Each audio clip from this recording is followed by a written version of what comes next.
सबको जय मसीह की। देखिए प्रिय भाई, आपके जो सवाल है बहुत अच्छा सवाल है कि क्या वो श्राप, वो बद्दुआएँ काम करती हैं मसीह लोगों के ऊपर? देखिए इस विषय में बड़े ही संक्षिप्त में देखेंगे हम और बड़ी गंभीरता से देखेंगे, है ना, कुछ बातों को। क्योंकि परमेश्वर का वचन ऐसा बताता है, जब आप 28 अध्याय व्यवस्था विवरण पढ़ेंगे, उसका 15वां वचन पढ़ेंगे, है ना? तो उसमें लिखा है कि अगर यो कोई भी लोग जो लोग परमेश्वर की आज्ञाओं को नहीं मानेंगे, उसकी बातों को सुनेंगे, नहीं मानेंगे या उसकी आज्ञाओं के खिलाफ चलेंगे, वो सब लोग श्रापित हैं। उनके जीवनों को अपने आप ही एक ऑटो जनरेटेड श्राप आ जाएगा उनके जीवनों पर, है ना? क्योंकि वो धरती और आसमान के मालिक के खिलाफ चल रहे हैं वो लोग, है ना? फिर ये भी सवाल है कि जो दूसरे लोग बद्दुआएँ देते हैं या दूसरे लोग श्राप देते हैं, वो क्या जीवनों पर काम करता है? इसमें हम एक बात को और देखेंगे, जब आप 1 कुरिन्थियों पढ़ेंगे, उसके 16 अध्याय, आखिरी अध्याय है 16 अध्याय, उसका 22 या 23 वचन में ऐसा लिखा है कि प्रभु के दास ने, प्रेरित पौलुस ने लोगों को कहा कि श्रापित हैं वो लोग जो परमेश्वर को प्रेम नहीं करते, है ना? और उससे प्रेम रखना क्या है? 5 का 3 एक ही होना में लिखा है कि उसकी आज्ञाओं को पालन करने वाले लोग उससे प्रेम करने वाले लोग हैं। इसीलिए जब लोग परमेश्वर के खिलाफ चलेंगे तो अपने आप ही श्राप उनके जीवनों पर आएगा, है ना? क्योंकि धरती तो श्रापित है। क्योंकि धरती पर इतना घोर कुकर्म अधर्म हो रहा है, उसके कारण श्राप पृथ्वी पर आ चुका है। आमीन। और इस बारे में हम देखेंगे कि क्या वो श्राप जो है, अगर कोई बद्दुआएं देता है, श्राप देता है, तो क्या वो लोगों के जीवनों पर काम करती है? एक बात को हम समझेंगे। एक उदाहरण है, एक बिजनेस टाइकून थे, एक बहुत बड़ा साम्राज्य था पिछले दिनों। उनका नाम था पोंटी चड्डा। पोंटी चड्डा जो है वो एक बहुत बड़े शराब कारोबारी थे। तो उन्होंने कई सारी फैक्ट्रीज खरीदी, सरकार के साथ उनकी अच्छा मतलब उनकी बनती थी, है ना? पॉलिटिकल पार्टीज़ के साथ तो बिजनेसमैन्स की वैसे ही बनती है, क्योंकि वो फंड जो है जुटाते हैं सरकार के लिए। तो क्या हुआ कि बीएसपी गवर्नमेंट की उन्होंने यूपी में बहुत सारी मिल्स को ख़रीदा, बहुत सारी गवर्नमेंट की मिल्स थी।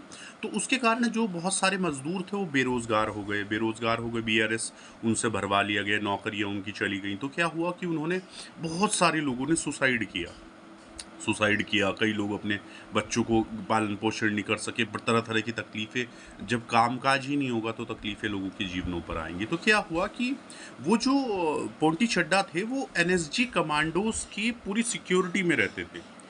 उस सिक्योरिटी में वो मार डाले गए। उस सिक्योरिटी के अंदर, इतनी जेड प्लस सिक्योरिटी जैसी सिक्योरिटी के अंदर वो व्यक्ति मार डाला गया, है ना? और हम दूसरी तरफ देखते हैं, अगर जैसे जो लोग भी परमेश्वर की कृपा से परिपूर्ण होंगे, है ना? अगर आप परमेश्वर के बच्चे हैं, बड़ी दीनतापूर्वक उसके भय में चल रहे हैं कि प्रभु ये सोच रहा हूँ, ऐसा कर रहा हूँ, हर बात में उसका भय मानते हैं, तो क्या होगा? अपने आप ही उसकी कृपा आपके ऊपर आने लगेगी और फिर तो कोई श्राप काम ही नहीं करेगा। जब आप देखते हैं प्रभु की कृपा के विषय में, तो आपने देखा होगा कि पूरी की पूरी ट्रेन एक एक लेडी के ऊपर से उतर जाती है और उस लेडी को खरोच भी नहीं आती, है ना? ऐसे आपने देखा है? बहुत बड़ा हादसा होता है और पूरी की पूरी ट्रेन उसके ऊपर से निकल गई, कृपा के द्वारा वो बचा ली गई। और नहीं तो क्या होगा? कुत्ते जो है चाटते हैं, जैसे कुत्ते प्यार से चाटते हैं ना, हाथ पे चाटते हैं, नाक पे चाटते हैं, ऐसे ऐसे प्यार करते हैं। उनके सलाइवा, उनके थूक के अंदर वो बैक्टीरियाज होते हैं, जिसके द्वारा आपके नाक, आपके अंग गलने लगेंगे, है ना? यहाँ तक, इतनी माइन्यूट बात, ज़रा सी बात के अंदर भी, है ना, आपको टारगेट बना लिया जाएगा। वो आपके ऊपर चुनाव आएगा। पिछले दिनों एक विधायक थे, बहुत बड़े कराना के विधायक थे। तो एमएलए साहब को गाड़ी के अंदर 5 लोग बैठे हुए थे और 5 लोग, वो गाड़ी का एक्सीडेंट हुआ, उसमें से सिर्फ एक व्यक्ति मरा। वो कौन था व्यक्ति? वो विधायक, है ना, पिछली सीट पर बैठे हुए थे। वो आगे की सीट टूटकर उनकी छाती पर यहाँ पर गिरी और वहीं पर उनका ऑन द स्पॉट वो मर गए। तो जो लोग भी परमेश्वर की कृपा से भरे हुए होंगे, कोई भी श्राप, कोई भी बद्दुआ उनके ऊपर काम नहीं करेगी, है ना? इसीलिए परमेश्वर के आज्ञा पालन में चलिए।